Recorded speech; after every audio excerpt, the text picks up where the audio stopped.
अभी हाल ही में एक युवक गुजरात में अहमदाबाद के एक थिएटर में विकी कौशल की रिलीज हुई फिल्म छावा देखने के लिए गया हुआ था और पूरी फिल्म देखते टाइम पर वो जोश से बिल्कुल भरा हुआ था और बीच बीच में हर हर महादेव पार्वती पते नमा के नारे भी लगा रहा था। और थिएटर में बैठे बाकी सारे लोग उस युवक के जोश को देख रहे थे जो बड़े ही दिल से ये फिल्म एंजॉय कर रहा था। लेकिन जैसे ही इसका इंटरवल हुआ और ये अपने क्लाइमैक्स की तरफ बढ़ने लगी और वो सीन आए जब छत्रपति संभाजी महाराज और कवि कलेश को धोखे से औरंगजेब की सेना बंदी बना लेती है और यहाँ पर संभाजी महाराज को इतना ज्यादा टॉर्चर किया जाता है कि हर कोई इसको देख भी नहीं सकता है। जहाँ पहले तो एक एक करके उनकी उंगलियों के सारे नाखून निकाल लिए जाते हैं, उनके शरीर के जख्मों के ऊपर नमक रगड़ा जाता है, यहाँ तक कि आगे चलकर उनकी जबान काट दी जाती है और उनकी आंखें भी फोड़ दी जाती हैं।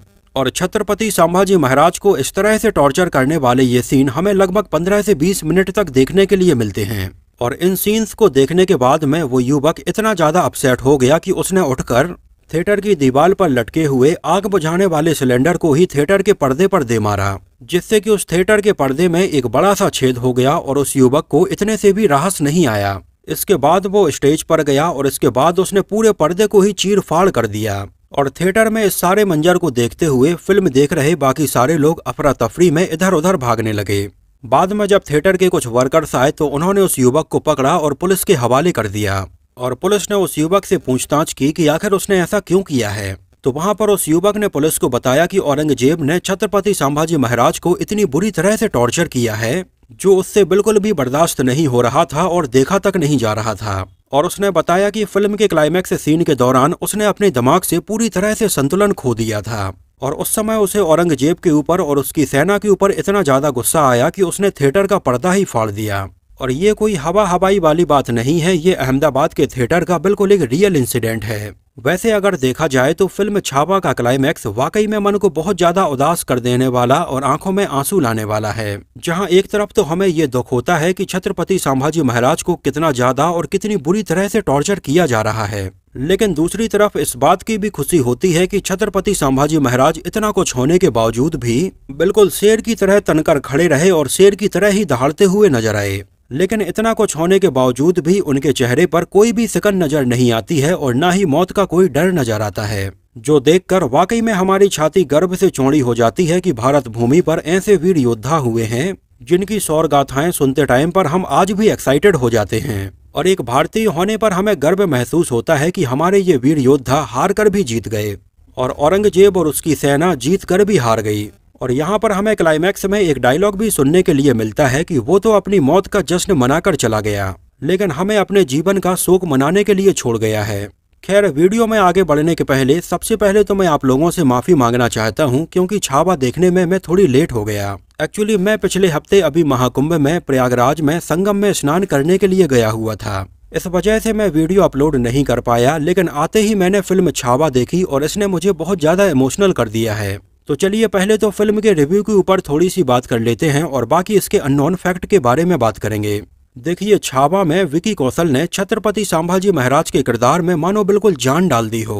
पूरी फिल्म के दौरान चाहे विकी कौशल की फिजिकल अपीयरेंस हो, उनकी डायलॉग डिलीवरी हो या फिर उनके चेहरे के एक्सप्रेशंस हों, पूरी फिल्म के दौरान उनकी परफॉर्मेंस में इतनी इंटेंसिटी नजर आई कि बिल्कुल जोश बरकरार रहता है। और प्री क्लाइमैक्स में जब औरंगजेब की सेना विकी कौशल को बड़ी बड़ी जंजीरों में जकड़कर ले जाती है तो उस समय तो विकी कौशल को देखकर ऐसा लगता है कि मानो विकी कौशल नहीं किसी शेर को वो पकड़कर ले जा रहे हैं। और फिल्म छावा में हमें विकी कौशल के करियर की one of the best performance देखने के लिए मिली है। उनके अलावा औरंगजेब के रोल में अक्षय खन्ना बिल्कुल फिनोमिनल लगे हैं और कहीं ना कहीं इसमें अक्षय कुमार के लुक को और उनके स्टाइल को देखकर ऐसा लगता है कि अगर औरंगजेब होगा तो रियल में कुछ ऐसा ही नजर आता होगा। अक्षय खन्ना एक बेहतरीन एक्टर हैं और हर किरदार को वो बेहतरीन तरीके से ही निभाते हैं।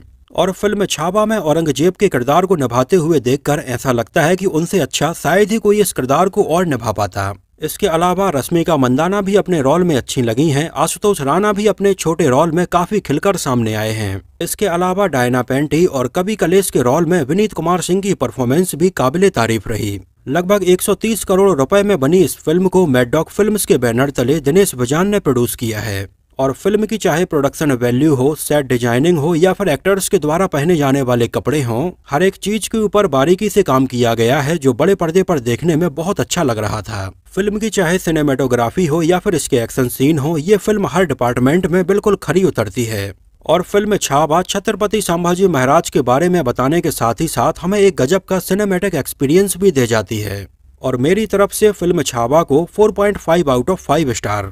आप बिना किसी डाउट के ये फिल्म थिएटर में देखने के लिए जरूर जाएं। आपको ये फिल्म देखते टाइम पर बहुत गर्व महसूस होगा।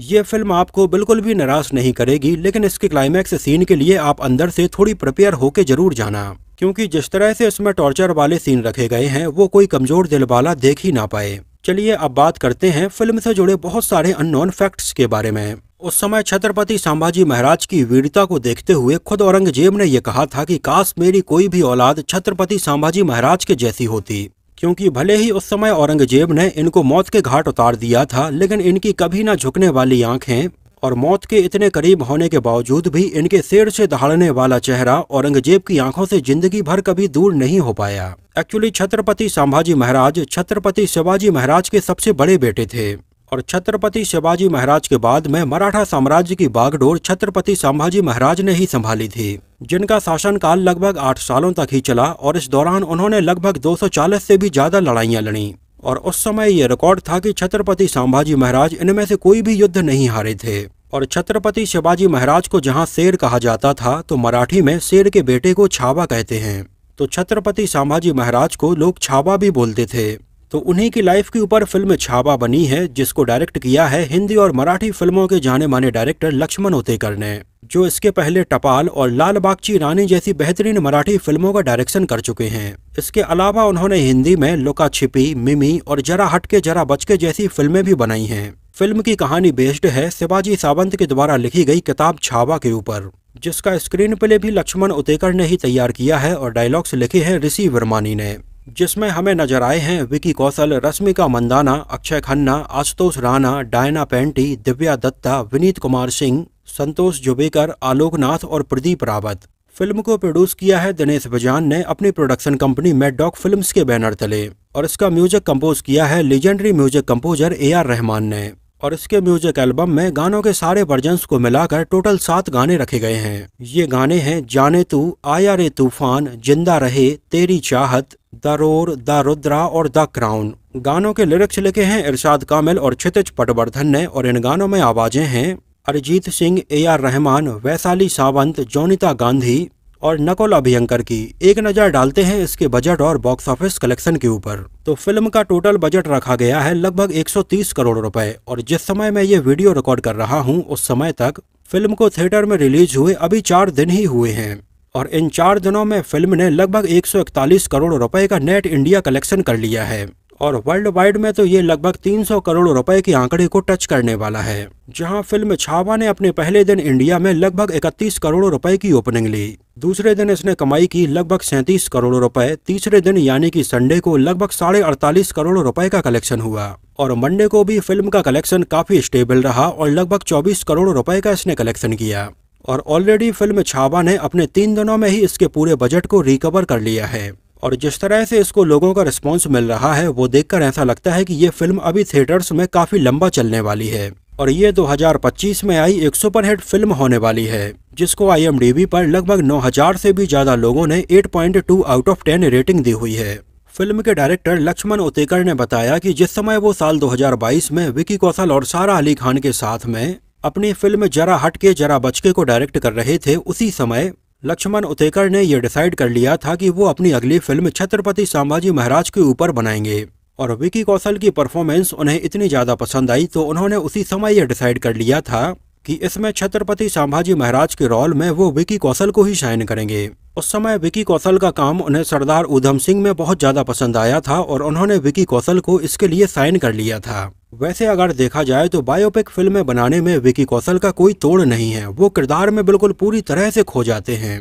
जैसे आगे चलकर विकी कौशल ने फिल्म सैम बहादुर बनाई, जिसमें भी उनकी परफॉर्मेंस की लोगों ने बहुत तारीफ की।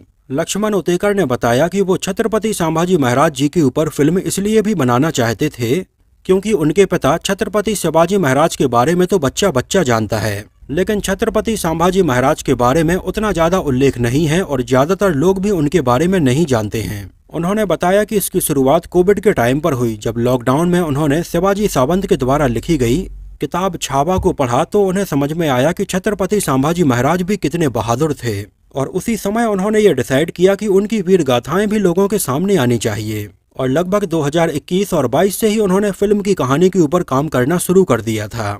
और जब उन्होंने विकी कौशल को इस फिल्म का आइडिया सुनाया तो विकी कौशल पहले तो बिल्कुल हैरान हो गए कि वो इस किरदार को निभाएंगे कैसे। तो उस समय डायरेक्टर लक्ष्मण उतेकर ने विकी कौशल को केवल एक बात बोली कि पूरी फिल्म में उन्हें बिल्कुल एक शेर की तरह नजर आना है, सामने कितने भी लोग हों उन्हें बिल्कुल शेर की तरह दहाड़ते हुए बिल्कुल बेखौफ दिखना है। और इन्हीं सारी चीजों को ध्यान में रखते हुए विकी कौशल ने अपने इस किरदार को तैयार करना शुरू कर दिया था।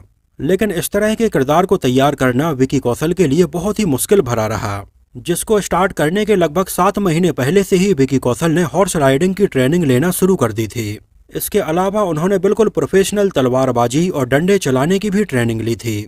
और लगभग 7 महीने लगातार ट्रेनिंग लेने के बाद में विकी कौशल हमें इतने बेहतरीन तरीके से इसमें तलवारबाजी करते हुए नजर आते हैं। विकी कौशल ने बताया कि इसके पहले उन्होंने ऐसी हार्ड ट्रेनिंग अपनी film Uri the surgical strike के लिए ली थी, लेकिन छावा में अपने किरदार को तैयार करने के लिए विकी कौशल एक स्टेप और आगे गए और उन्होंने बताया कि ये रोल अभी तक का उनके करियर का सबसे चैलेंजिंग रोल है। यहाँ तक कि इसमें बहुत पावरफुल दिखने के लिए उन्होंने अपना लगभग 25 किलो वजन भी बढ़ाया था। और 2022 से लेकर 2023 तक उन्होंने अपने फिजिकल अपीयरेंस के ऊपर काम किया और 2023 से फिल्म की शूटिंग शुरू हुई। विकी कौशल के अपोजिट लीड एक्ट्रेस के तौर पर रश्मिका मंदाना ही लक्ष्मण उतेकर की पहली पसंद थी। और जब रश्मिका मंदाना को ये रोल ऑफर हुआ तो वो इसमें काम करने के लिए तुरंत तैयार हो गई थी। यहाँ तक कि उस समय रश्मिका मंदाना का ये कहना था कि ये इतना बेहतरीन रोल है कि फिल्म में इतना लेजेंडरी रोल निभाने के बाद में अगर वो अभी रिटायर भी हो जाएंगी तो उन्हें उसका कोई भी गम नहीं होगा। इसमें रश्मिका मंदाना का एकदम टिपिकल मराठी लुक डिजाइन किया गया था और वैसी ही साड़ी पहने हुए वो हमें नजर आई हैं। इसके अलावा इसमें रश्मिका मंदाना जो हमें साड़ी पहने हुए नजर आती हैं उनमें से ज्यादातर साड़ियाँ लगभग 500 साल पुरानी हैं, जिनको फिल्म के लिए दोबारा से रिस्टोर किया गया और इस तरह से डिजाइन किया गया था, जिससे कि फिल्म में नजर आने वाली ये सारी चीजें बिल्कुल ऑथेंटिक लगती हैं। इसके अलावा इसके लिए जितने भी सेट तैयार किए गए थे वो बिल्कुल रियल लोकेशंस को ध्यान में रखकर ही तैयार किए गए थे। और फिल्म स्टार्ट करने के पहले लक्ष्मण उतेकर महाबलेश्वर, पंचगनी, रायगढ़ फोर्ट, मतलब जहाँ जहाँ पर भी छत्रपति संभाजी महाराज गए हैं वहाँ पर उन्होंने विजिट किया। इनके अलावा औरंगाबाद, जिसको पहले छत्रपति संभाजी महाराज भी कहा जाता था, वहां पर भी उन्होंने विजिट किया। इसके अलावा रत्नागिरी, पुणे, नासिक और पैथान जैसी कई लोकेशंस पर उन्होंने विजिट किया और वहां की लोकेशंस को ध्यान से देखा। उन्होंने बताया कि रायगढ़ फोर्ट में अब ऐसा कुछ बचा नहीं है कि वहां पर पूरी फिल्म की शूटिंग हो सके, तो उन्होंने अपनी पूरी टीम के साथ में जाकर रायगढ़ फोर्ट का बड़ी ही बारीकी से निरीक्षण किया। और जितने एरिया में रायगढ़ फोर्ट बना हुआ है, जहाँ जहाँ पर दीवारें हैं, खंबे हैं, दरवाजे हैं, खिड़कियाँ हैं, उन सारी चीजों को ध्यान में रखते हुए रायगढ़ फोर्ट का बिल्कुल एक पूरा का पूरा सेट फिल्म सिटी में बनाया था, जिसका एरिया बिल्कुल रायगढ़ फोर्ट के जितना ही रखा गया था वैसे ही दीवारें, वैसे ही पिलर और वैसे ही खिड़कियां, दरवाजे थे।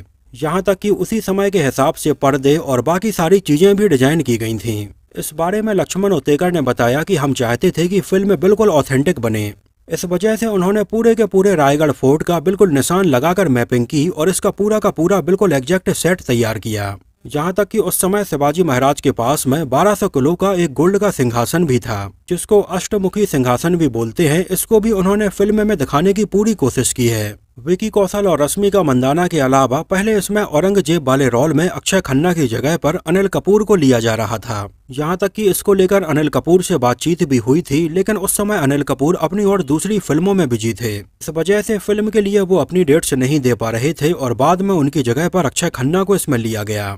और मुझे लगता है कि औरंगजेब का जो लुक है वो अक्षय खन्ना के ऊपर बहुत अच्छे से शूट हो रहा था। यहाँ पर एक और गौर करने वाली बात यह है कि लगभग 1 साल तक फिल्म की शूटिंग चलती रही। इस दौरान अलग अलग सीन शूट किए गए और पूरी फिल्म में हमें औरंगजेब और संभाजी महाराज का सामना होता हुआ नजर नहीं आता है।